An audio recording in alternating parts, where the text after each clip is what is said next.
Atenas tuvo que abrir la ciudadanía a los marinos, que si bien es verdad que no podían costearse sus propias armas, que era el requisito para ser ciudadano, eran esenciales para la expansión imperial de Atenas. A la fuerza ahorcan.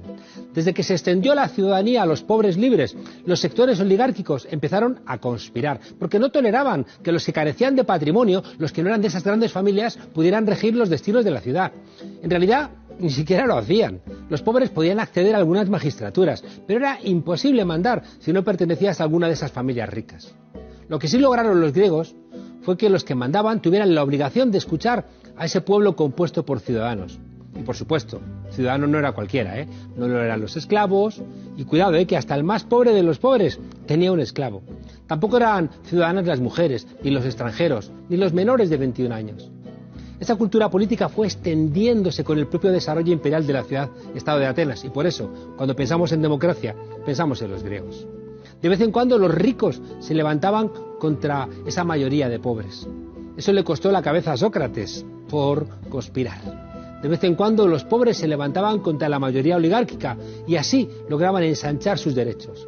No nos constan levantamientos de mujeres, salvo el que se cuenta en Lisístrata o la desobediencia de Antígona, aunque seguro que las mujeres se levantaron. Muy de vez en cuando se levantaban también los esclavos contra todos los demás y siempre terminaban cazándoles, torturándoles o echándoles a los leones. Luego los romanos los crucificaban. Cuando los oligarcas regresan al poder por la fuerza, están llenos de ira hacia los que se han atrevido a disputarles su privilegio. Eso es una constante en la historia. Hemos llegado hasta aquí, en el viaje largo de la evolución, cooperando. Pero eso no nos ha librado de la confrontación con otros grupos. Desde que nos hicimos sedentarios, el orden interno se ha defendido con sangre, porque cualquier levantamiento ponía en peligro ese privilegio que hicieron los monarcas, una invención de cuando nos asentamos en los territorios y dejamos de ser nómadas. Nos sentimos en peligro los Homo sapiens de manera muy muy fácil y también nos resulta muy muy fácil odiar. Y es fácil lograr que nos sintamos en peligro. Basta un predicador. Somos seres frágiles que necesitamos dioses y potros de tortura para desterrar el miedo. Los señoritos salieron a cazar rojos durante la guerra de España. Los patricios cazaron a los esclavos que acompañaban a Espartaco.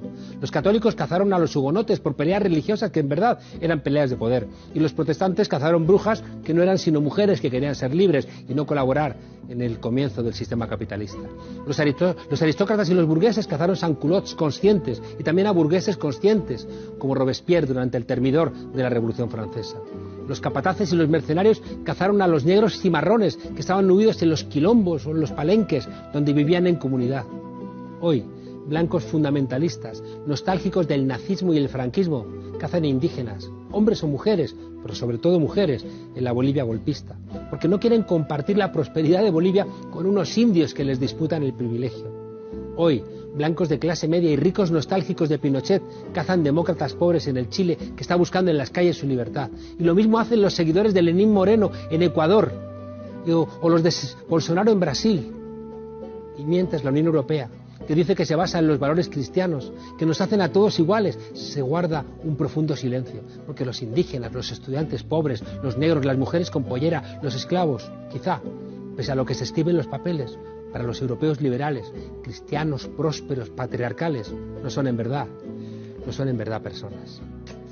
Bienvenidas a la frontera, desobedientes.